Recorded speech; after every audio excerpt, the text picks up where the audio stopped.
Welcome once again. We're coming to you from the Tshwane National Results Operations Center, where 26.22% of the votes have been counted.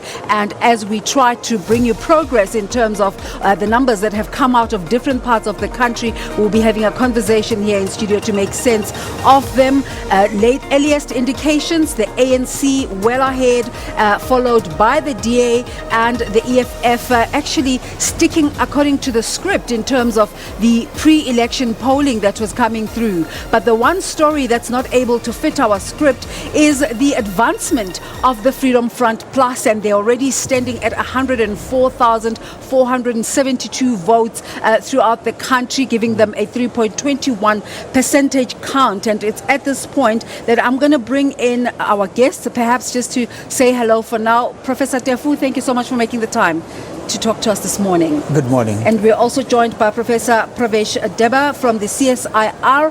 What are the numbers telling us? Are they tallying? Good morning. Thus far, I think one of the things that we can look at is what is the predicted turnout. Although in the morning it was showing around about 61%, it's now showing that the predicted turnout is likely to end up at 65%. If we're looking at the final results for the different parties, so for ANC, we're looking at ANC ending up with 57.3%. So this means it's a drop from 2014 from 62% to Before you go into the parties, 57.3%. by global standards, 65% is a good turnout, isn't it? And the predictions were saying that a good turnout would not work for the ANC. Is that happening?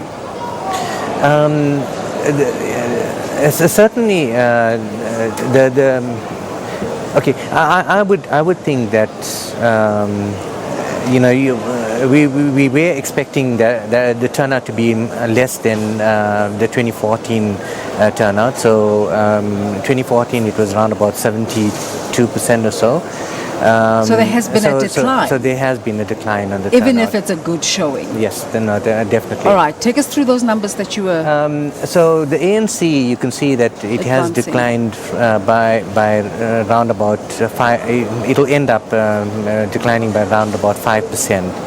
And when it comes to the DA, what we see is that the DA would be more or less similar to what it was in 2014, with a slight decrease of about 0.5%. If we go a little bit more deeper into where has these decreases occurred, this decrease for the DA occurred. Previously,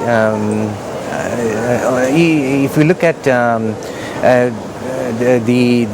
votes, a lot of them have come from the urban areas, but we find that in the urban areas it's more or less maxed out. So they had, we see that DA has increased a little bit in the township areas. In particular, if you look at Soweto, it has increased by 1% in Soweto. So the decrease of 0.5% could actually be related to the increase in the Freedom Front First. Professor Tefu, do your numbers tally with the numbers that Professor Deba is giving? What he says that the urban vote has reduced somewhat for the Democratic Alliance. Could that be attributed to the emphasis that the African National Congress tried to give to the middle class, where they were losing support? Yeah, that could be that the middle class voted with their feet in 2014. They just felt like, you know what, this is not what we want to identify with. And in the local government election. Yeah, and the new dawn seemed to have attracted them, and the development that followed the new dawn in particular, setting up the commissions and opening up the space for whistleblowing with a sense of cover. Trying to get the right people in state-owned enterprises.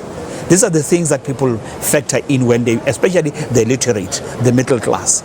They don't necessarily go the route of personality cults, historical loyalties, and so forth. Many seem to process They and take calculated rationalize their decisions. decisions. Yeah. What can we attribute to the fortunes of the Freedom Front Plus? They've seen to really, they're already sitting at 104,472 votes, 3.21% of the votes counted so far. And just to remind our viewer that 26.22% of the votes have been counted already. What can we attribute to them gaining those fortunes? Somehow I'm not even surprised. You know, I think, is it AfriForum and the other one? If you look at what they've been doing in the interest of the Afrikaner, and to a large extent, and to some extent, in the interest of all, trying to fight for and defend the Constitution and the rule of law. You know, there is one example. You remember Madam, former First Lady of Zimbabwe? Nobody helped the young girl who was beaten up. They took it up, and some people tried to politicize it. And I said, but black organizations did nothing for her. When AfriForum takes it up, then want to cry foul. Why were you quiet all along? Why didn't you deploy the resources to assist her?